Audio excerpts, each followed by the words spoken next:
Hello everyone, I am Manisha. आज हम भारतीय संविधान के प्रस्तावना, उसके भाग और उसकी अनुसूचियों के बारे में जानेंगे। Today we will discuss about the preamble, about the part and the schedule of the Indian constitution. भारतीय संविधान में सबसे पहले प्रीएम्बल को रखा गया, यानी प्रस्तावना को रखा गया। भारतीय संविधान में प्रस्तावना का विचार हमने कौन सी कंट्री से लिया? अमेरिकन कॉन्स्टिट्यूशन से। जिस तरीके से हमने फंडामेंटल राइट्स को लिया है, रिटन कॉन्स्टिट्यूशन को लिया है, उसी तरीके से हमने प्रीएम्बल को भी लिया। आप जानते ही हैं, भारतीय संविधान को जानने की कुंजी जो है वो प्रस्तावना है, या फिर प्रस्तावना को हम भारतीय संविधान की आत्मा भी कहते हैं। भारतीय संविधान की प्रस्तावना को पढ़कर हम भारतीय संविधान के स्वरूप को जानते हैं कि राज्य कैसा होना चाहिए। इस तरीके से हम भारतीय संविधान के बारे में जानते हैं। भारतीय संविधान के बारे में अगर हमें जानना है तो प्रस्तावना को पढ़कर ही हमें पता चलता है कि हमारा भारतीय संविधान किस तरीके से है। अगर हम अपने भारतीय संविधान की प्रस्तावना की बात करें तो उसमें जिस तरीके से आप इस स्लाइड में देख रहे होंगे, लिखा हुआ है we the people of India. हम भारत के लोग भारत को संपूर्ण प्रभुत्व संपन्न समाजवादी धर्म पंथ निरपेक्ष लोकतांत्रिक गणराज्य, ये पूरी एक स्टेटमेंट है। स्वाभाविक सी बात है कि पूरी स्टेटमेंट को तो याद नहीं करेंगे।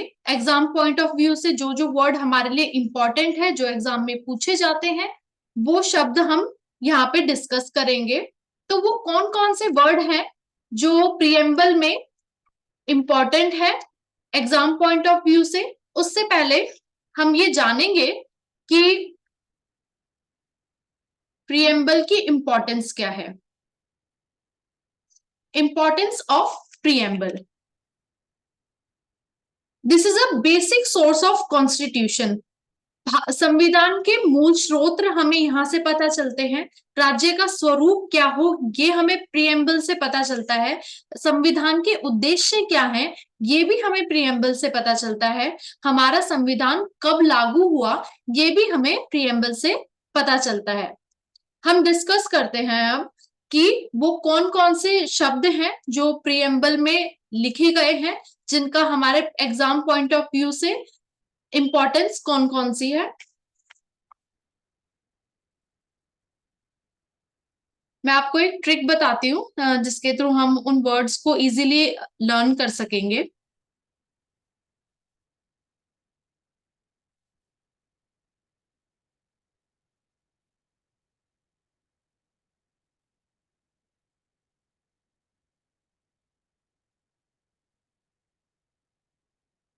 सो एस डी आर।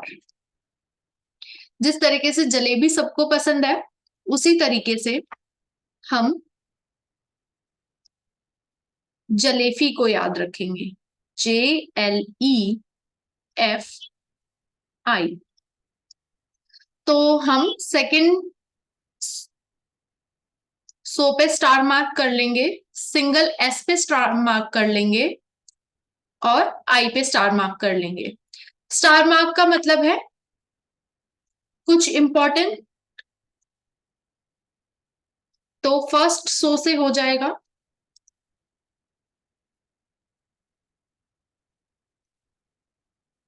सॉवरेन,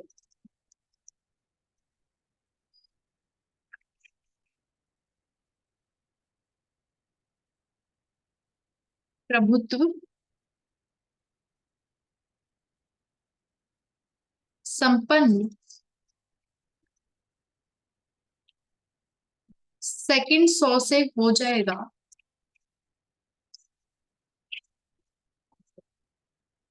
हमारा सोशलिस्ट, जिसे हम बोलते हैं समाजवादी। उसी तरीके से सिंगल एस से हो जाएगा हमारा सेक्युलर। जिसे हम बोलते हैं पंथ निरपेक्ष। डी से हो जाएगा हमारा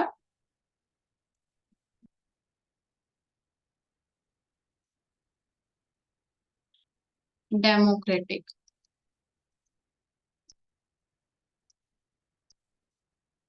आर से हो जाएगा हमारा रिपब्लिक। जे से हो जाएगा जस्टिस।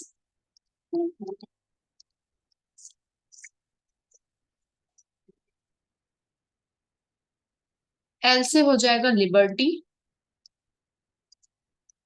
ई से हो जाएगा इक्वालिटी। एफ से हो जाएगा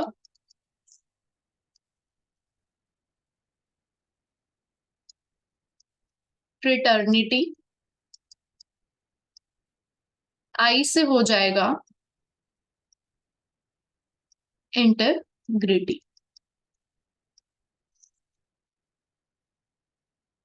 जस्टिस न्याय।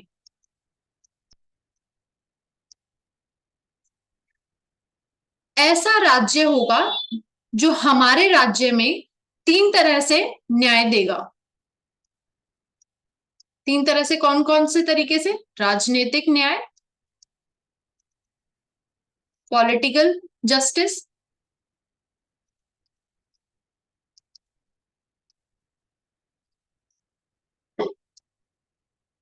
सामाजिक न्याय सोशल जस्टिस, आर्थिक न्याय इकोनॉमिक जस्टिस। उसी तरीके से 5 तरीके से लिबर्टी है जो हम आपको आगे डिस्कस करेंगे। इक्वालिटी लिबर्टी स्वतंत्रता, इक्वालिटी समानता,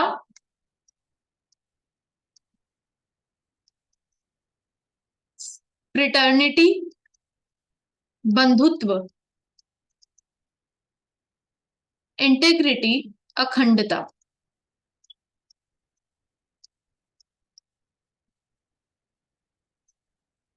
ठीक है, तो ये ट्रिक हमें याद रहेगी। सो एस और आई हमने स्टार मार्क क्यों करे थे? क्योंकि 1972 में भारतीय संविधान में 42वें संविधान में संशोधन हुआ था,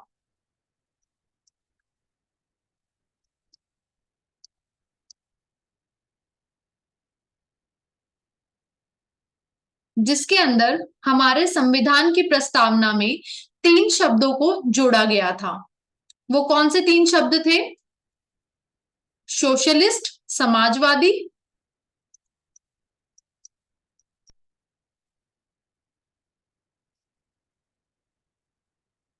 सेक्युलर पंथ निरपेक्ष और इंटीग्रिटी अखंडता। तो ये एग्जाम में पूछा जा सकता है कि कौन से अमेंडमेंट के थ्रू कौन से वो शब्द हैं जो हमारे भारतीय संविधान की प्रस्तावना में जोड़े गए। क्वेश्चन ये भी पूछा जा सकता है कि जस्टिस हमें कितने प्रकार से मिलता है। क्वेश्चन ये भी पूछा जा सकता है कि लिबर्टी हमें कितने प्रकार की हमारी प्रस्तावना में दी गई है। इसी तरीके से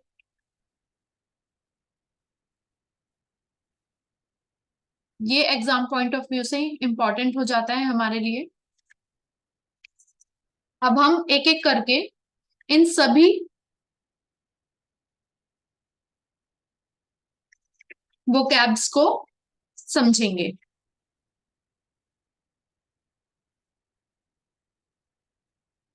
सॉवरेन का मतलब है हम भारत को ऐसा राज्य बनाने की परिकल्पना करते हैं कि पूर्ण रूप से प्रभुत्व संपन्न होगा।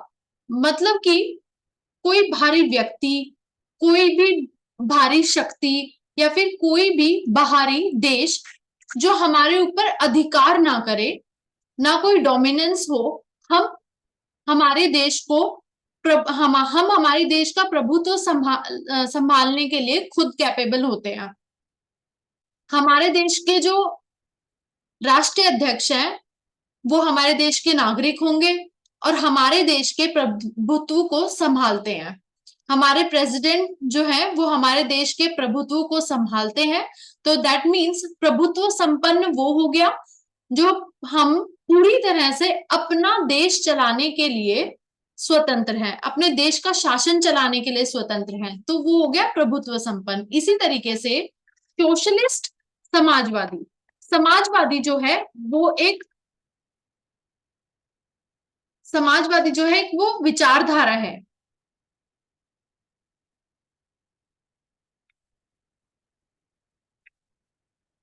सर इधर आना। एक्चुअली ना, हाँ हाँ फोन हो गया। सुनो मेरी बात। आप ऐसे कट लगा सकते हो क्योंकि ना जैसे मैंने पेज पटला ना तो ये हल्का सा मुंह पे आ गया था।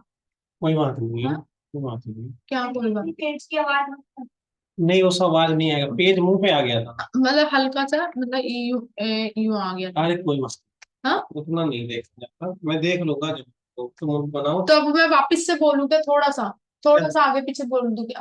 फिर बोल ताकि दो। हाँ फिर हाँ, ताकि कट लगा सको आप। हाँ दूसरा वाला बोलो ना। हाँ दूसरा वाला बोलूं, पहले वाला नहीं बोलूं क्या? बोल दिया था ना, पहला वाला कंप्लीट हो चुका है ना। हाँ हाँ मतलब वो पेज पलटा ना। तो कोई बात नहीं है, पेज छोड़ो, इग्नोर करो। ठीक है ठीक दूसरा वाला। है। और कोई बात कह रही थी उसको? नहीं, और भी कुछ कहना था। हाँ क्या कहना था? कुछ नहीं कहना था। कुछ नहीं करना तुम करो।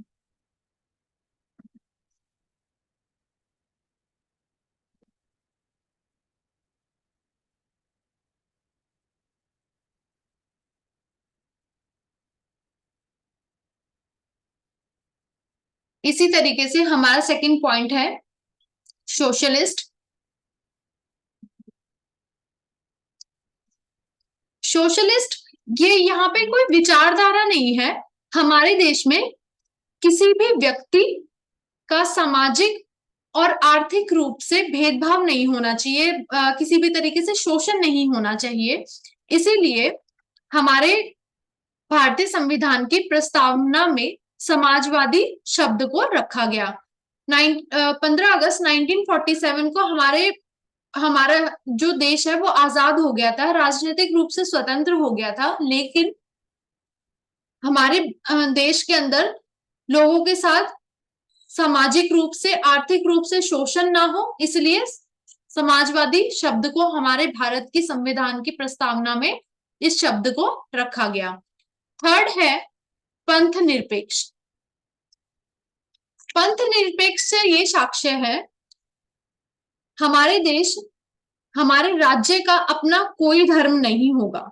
मतलब कि हमारा देश जो है वो डायरेक्ट या इनडायरेक्ट वे से किसी भी तरीके से किसी भी धर्म विशेष को बढ़ावा नहीं देता है। हमारा देश धर्म को लेकर न्यूट्रल रहेगा, तटस्थ रहेगा। इसीलिए हमारे भारतीय संविधान की प्रस्तावना में पंथ निरपेक्ष शब्द को रखा गया। इसलिए हमारे भारतीय देश के अंदर जितने भी सभी लोग हैं, अलग अलग धर्म जाति के लोग रहते हैं, तो सभी लोगों को अपनी अभिरुचि अपनी इच्छा के अनुसार किसी भी धर्म को अपनाने, किसी भी धर्म को मानने, उसकी रीति रिवाजों का पालन करने का पूरी स्वतंत्रता है। इसी तरीके से लोकतांत्रिक शब्द को हम देखते हैं। लोकतांत्रिक शब्द से आप खुद जानते हैं, हम बचपन से ही पढ़ते आ रहे हैं कि जहां पर लोगों का शासन होगा और जनता देश पर शासन करेगी। वो प्रत्यक्ष या फिर अप्रत्यक्ष रूप से अपने प्रतिनिधियों का चुनाव करती है। फॉर एग्जाम्पल जैसे कि लोकसभा के चुनाव होते हैं, विधानसभा के चुनाव होते हैं, तो उसमें हम डायरेक्ट और इनडायरेक्ट वे से इलेक्शंस में इनरोल करते हैं ताकि अपनी इच्छा अनुसार अपने एक सही प्रतिनिधि का चुनाव कर सके, ताकि वो प्रतिनिधि आगे चलकर हमारे देश पर राज्य व्यवस्था को सुचारू रूप से चलाए। नेक्स्ट है इसी तरीके से गणराज्य। ऐसा राज्य होगा या ऐसा स्टेट जहां पर हेड ऑफ स्टेट, जैसे कि हेड ऑफ द कंट्री जो प्रेसिडेंट होगा वो इलेक्ट होगा, ना कि अनुवांशिक रूप से सिलेक्ट होके आ गया कि भाई राजा का जो बेटा है वो ही दोबारा से राजगद्दी पे बैठेगा और कोई नहीं बैठ सकता है। तो इस तरीके से नहीं होता है। रिपब्लिक में जो हमारे स्टेट ऑफ द हेड होते हैं वो इलेक्ट होकर आते हैं। 6 पॉइंट है political, social and economic justice. जैसे कि मैंने आपको बताया है कि जो न्याय है वो 3 तरह से मिलेगा, पॉलिटिकल, सोशल और इकोनॉमिक जस्टिस। ये क्वेश्चन आ जाता है एग्जाम पॉइंट ऑफ व्यू से, ये इंपॉर्टेंट हो जाता है। उसी तरीके से लिबर्टी, विचारों की स्वतंत्रता, हम कोई भी विचार रख सकते हैं, अभिव्यक्त कर सकते हैं उस विचार को, किसी भी धर्म में अपना विश्वास रख सकते हैं, उसकी उपासना कर सकते हैं।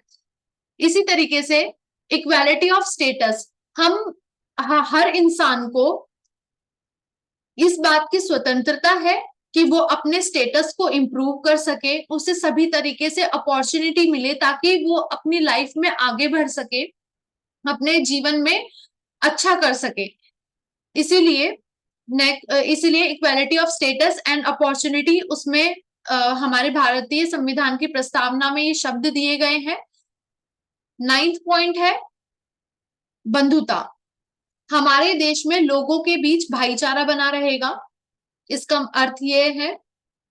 10th है अखंडता, हमारे देश को कभी भी विभाजित नहीं किया जा सकता है, कोई भी भारी राज्य आके शामिल जरूर हो सकता है लेकिन हमारा देश कभी भी विभाजित नहीं होगा। ये कुछ वोकैब्स थे जो हमारे प्रियम्बल के अंदर रखे गए हैं। जैसे कि मैंने बता दिया 5 तरीके से लिबर्टी, और 3 तरीके से जस्टिस, और इक्वालिटी 2 तरीके से। ये एग्जाम पॉइंट ऑफ व्यू से इंपॉर्टेंट है, तो इसको ध्यान में रखिएगा आप। नेक्स्ट हम कुछ क्वेश्चंस कर लेते हैं।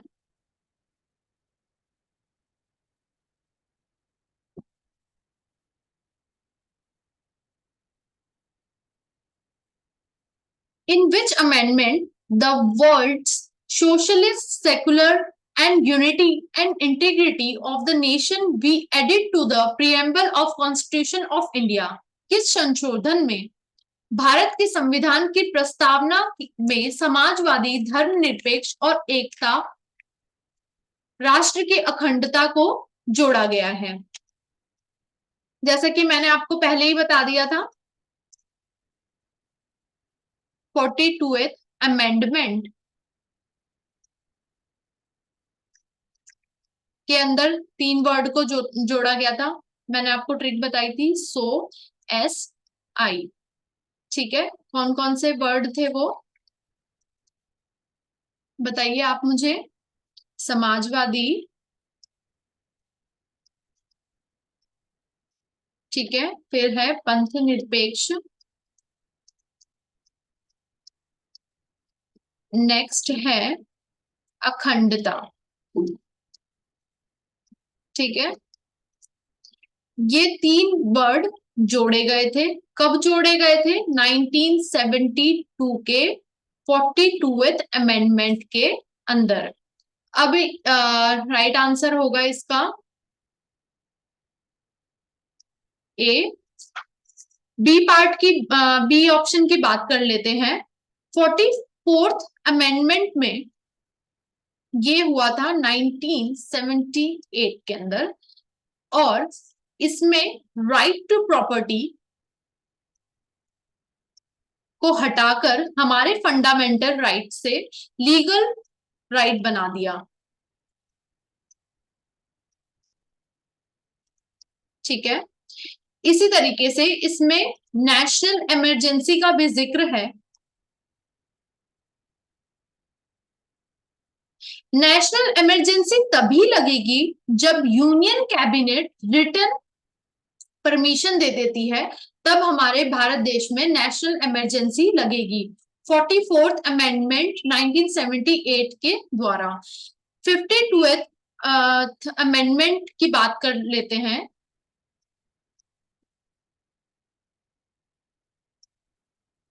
बात करते हैं तो ये दल बदल विरोधी कानून से संबंधित है।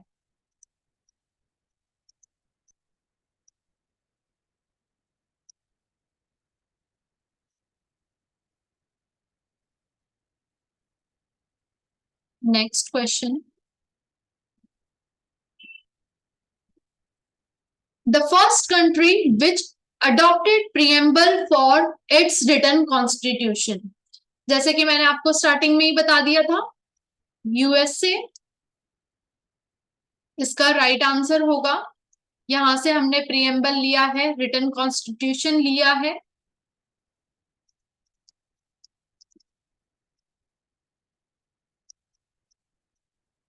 और सिर्फ भारत देश ही ऐसा है जिसका सबसे लंबा संविधान है, लॉन्गेस्ट।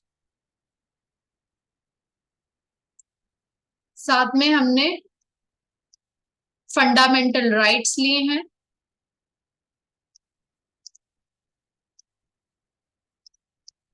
प्रीएम्बल लिया है। नेक्स्ट क्वेश्चन,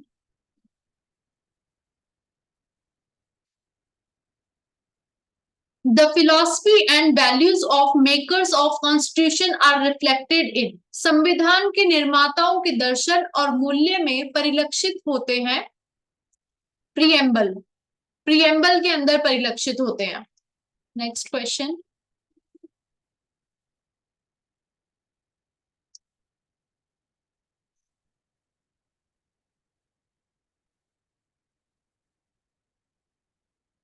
संविधान की प्रस्तावना में निम्नलिखित में से किस शब्द का प्रयोग नहीं हुआ है। जैसे कि हमने आपको ट्रिक बताई थी, सो एस डी आर, तो यहां से ये हो जाता है सॉवरेन। ठीक है, उसी तरीके से यहाँ पे हो जाता है सोशलिस्ट, उसी तरीके से यहाँ हो जाता है secular and democratic and Republic. ठीक है, तो ये शब्द तो है हमारे प्रीएम्बल में, 1 भी है, 2 भी है, 3rd भी है, बस एक 4th नहीं है, तो दैट इज रॉन्ग। ये नहीं है, लेकिन क्वेश्चन के अनुसार ये हमारा सही आंसर होगा।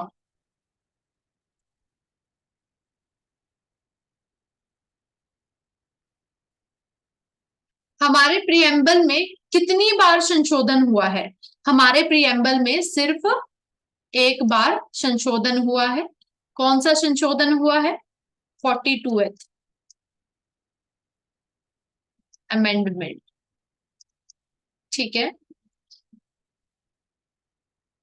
जिसमें वो 3 शब्द जोड़े गए थे।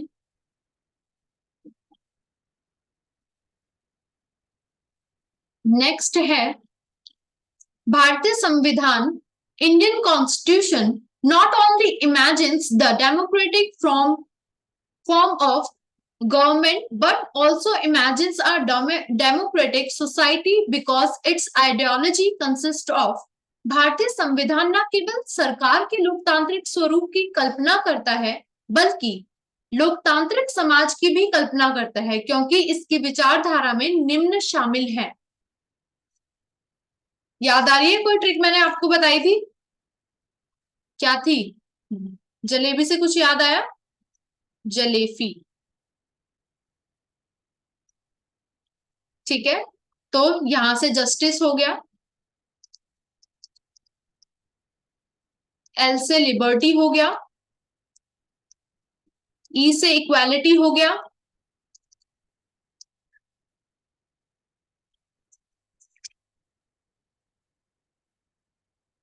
फ्रिटर्निटी हो गया,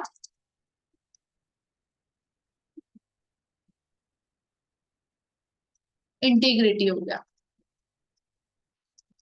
ठीक है, और सो SDR से आपको पता ही है, डी से डेमोक्रेटिक है।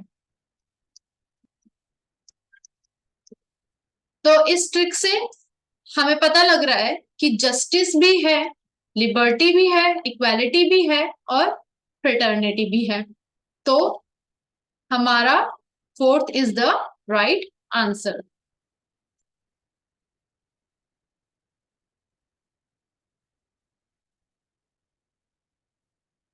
इसी तरीके से प्रस्तावना में कौन कौन से शब्द हैं और इनको सही अरेंज करना है। तो हम सबसे पहले हमारे ऊपर मुसीबत आती है तो हम किसको याद करते हैं? प्रभु को याद करते हैं, प्रभु। सेकंड, फिर हम समाज में आते हैं, समाजवादी। फिर उसके बाद में हम धर्म को अपनाते हैं, किसी भी धर्म को अपनाते हैं, धर्मनिरपेक्ष, अपनी इच्छा से अपनाते हैं। नेक्स्ट आएगा लोकतांत्रिक, फिर अपनी ही इच्छा से अपने प्रतिनिधि को चुनते हैं, अपने देश के राज्य शासन को चलाने के लिए, राज्य व्यवस्था को चलाने के लिए। उसी तरीके से नेक्स्ट में गणतंत्र। तो ये हमारा सीक्वेंस है, जो सीक्वेंस से भी क्वेश्चन आ जाते हैं, तो हमें सीक्वेंस भी देखना होगा एग्जाम में कि सही सीक्वेंस क्या है। नेक्स्ट क्वेश्चन,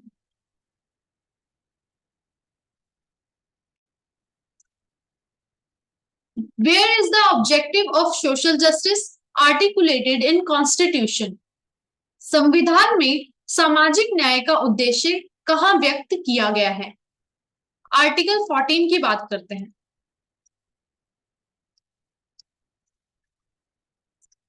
आर्टिकल 14 में है, कोई लोग, चाहे कोई भी लोग हो, सब अलग अलग है, कितने ही अलग हों, लेकिन सभी को इक्वल जस्टिस मिलेगा। हम ज्यादा डेप्थ में नहीं जा रहे हैं इस आर्टिकल को लेकर, क्योंकि हम अभी प्रियम्बल पढ़ रहे हैं। उसी तरीके से आर्टिकल 16 की बात कर लेते हैं। तो जब इक्वल जस्टिस मिल गया है तो हमें इक्वल अपॉर्चुनिटी मिलनी चाहिए जॉब्स को लेकर, ताकि देश में कोई भी बेरोजगार ना रहे और सब अपने लाइफ के अंदर अपने स्टेटस को अपग्रेड कर सके। उसी तरीके से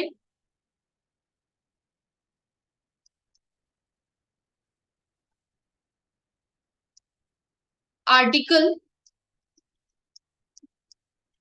15 कहता है कि इंडिया में कोई भी 5 आधार है, इस पर भेदभाव नहीं होगा। इन 5 आधारों के ऊपर कौन से हैं वो 5 आधार? धर्म, जाति, लिंग, वंश और जन्म स्थान। इन 5 आधार पर किसी के साथ भी भेदभाव नहीं होगा। तो सामाजिक न्याय हमारे किस में है? सामाजिक न्याय का उद्देश्य हमारे प्रीएम्बल में है, तो राइट आंसर हो जाएगा हमारा प्रीएम्बल।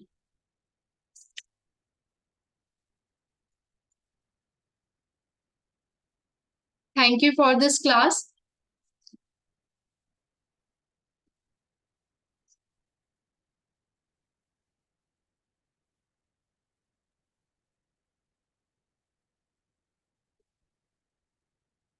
हेलो, हो गया, हो गया। हाँ, तो आपकी बात सही कर रहा है।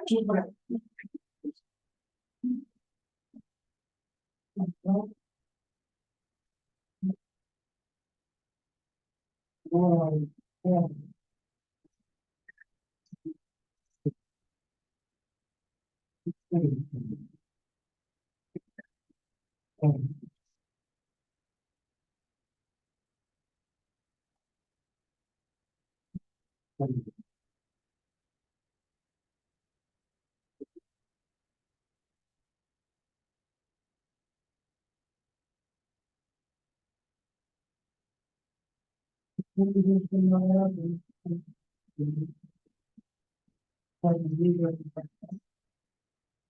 भी है। क्या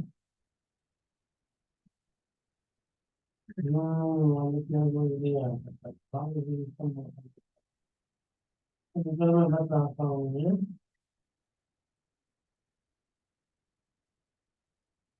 हम्म,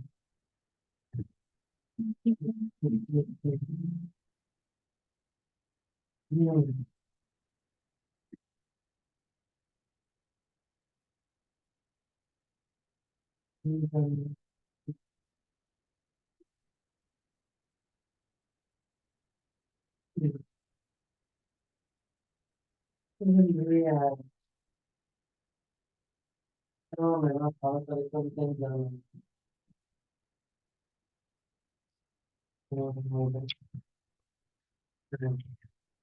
मेरा स्वामी की मतलब